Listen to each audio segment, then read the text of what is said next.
कहानी सागर में आप सभी का स्वागत है।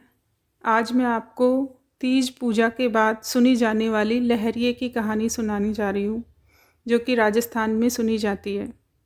एक सेठ साहूकार के 7 बेटे व एक बेटी थी। सभी बेटों की शादी हो चुकी थी।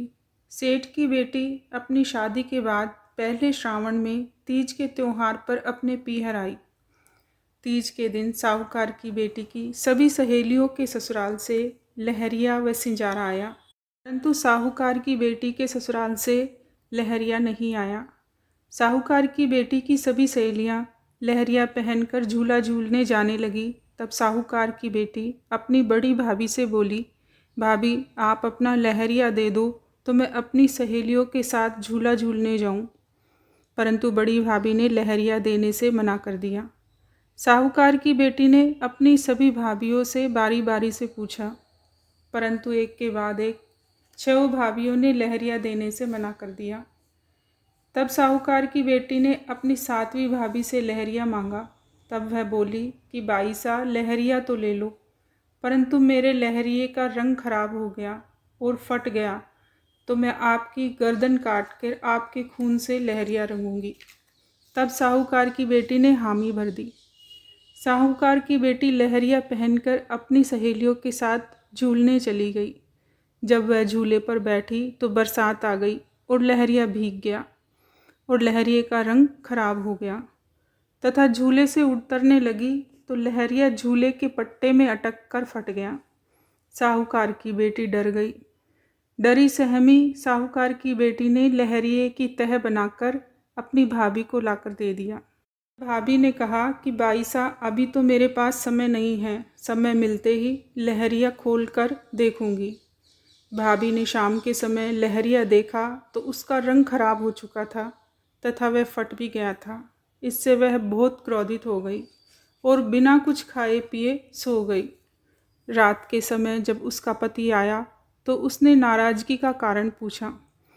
तब साहूकार की बहू ने लहरिया अपनी ननद को देने व उसका रंग खराब होने व फटने की सारी बात अपने पति को बता दी तथा बोली कि अब अपनी बहन की गर्दन काटकर उसके खून से मेरा लहरिया रंग कर लाओ, मैं तभी उठूंगी व भोजन ग्रहण करूंगी। तब उसके पति ने उसको बहुत समझाया कि मैं तुझको दूसरा लहरिया ला दूंगा, पर मुझे अपनी बहन की गर्दन काटने व उसके खून से लहरिया रंगने के लिए मत कहो। परंतु उसकी पत्नी ने उसकी एक भी बात नहीं मानी। तब सेठ के बेटे ने अपनी बहन से कहा कि चलो बहन, मामा के घर चलते हैं।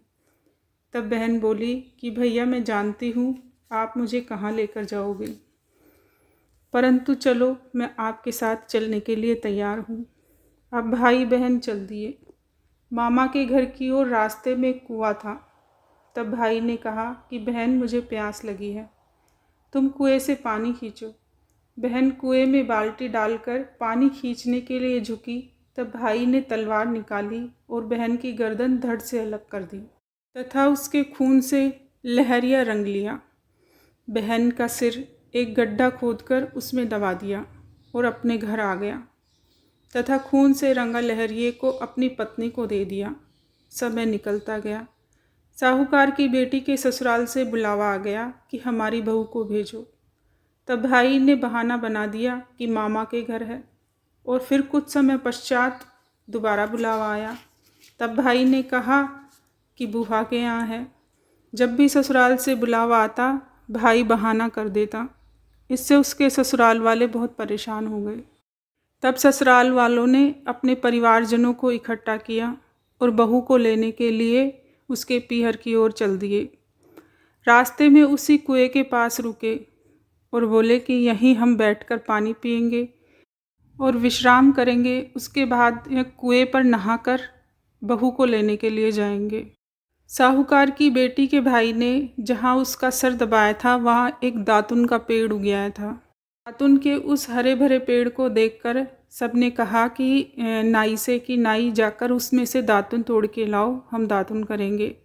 नाई दातुन तोड़ने के लिए गया तो जो ही उसने हाथ लगाया तो अंदर से आवाज़ आई, नाई हाथ मत लगाओ, पान मत तोड़ो, पापी बीरा पाप किया है, गर्दन काट कर लहरिया रंगा है।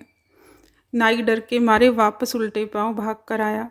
और आकर बोला, यजमान, उसमें तो कोई भूत बोलता है। बारी बारी से परिवार के सभी लोग गए, तब बार बार यही आवाज़ आती रही।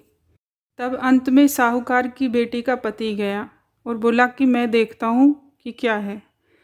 फिर वो जो तोड़ने लगा तो यही आवाज़ आई, हाथ मत लगाओ, पान मत तोड़ो, पापी बीरा पाप किया है, गर्दन काट कर लहरिया रंगा है।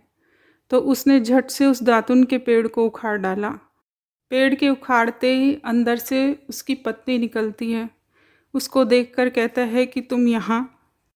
तब वह लहरिये वाली सारी बात अपने पति को बता देती है कि आपने मेरे सिंजारे में लहरिया नहीं भेजा और मैं अपनी भाभी से मांग कर ले गई थी। बरसात में भीगने के कारण लहरिये का रंग खराब हो गया था। तब भाई ने गर्दन काट कर मेरे खून से लहरिया रंगा था। तब वह अपनी पत्नी को लेकर अपने ससुराल लौट आया और उस दिन से सब जगह घोषणा करवा दी कि जिसकी बेटी की शादी हो ससुराल से लहरिया आए, और एक भी नहीं 2 आए। तभी से राजस्थान में ये रिवाज चल गया, जिस लड़की की शादी हो उसके ससुराल से 2 लहरिये आए। बोलिए तीज माता की जय। अगर आपको यह कहानी अच्छी लगी तो हमारे वीडियो को लाइक करें, कमेंट करें और हमारे चैनल को सब्सक्राइब करें ताकि आने वाली कहानियाँ आप तक पहुँच सके सबसे पहले। धन्यवाद।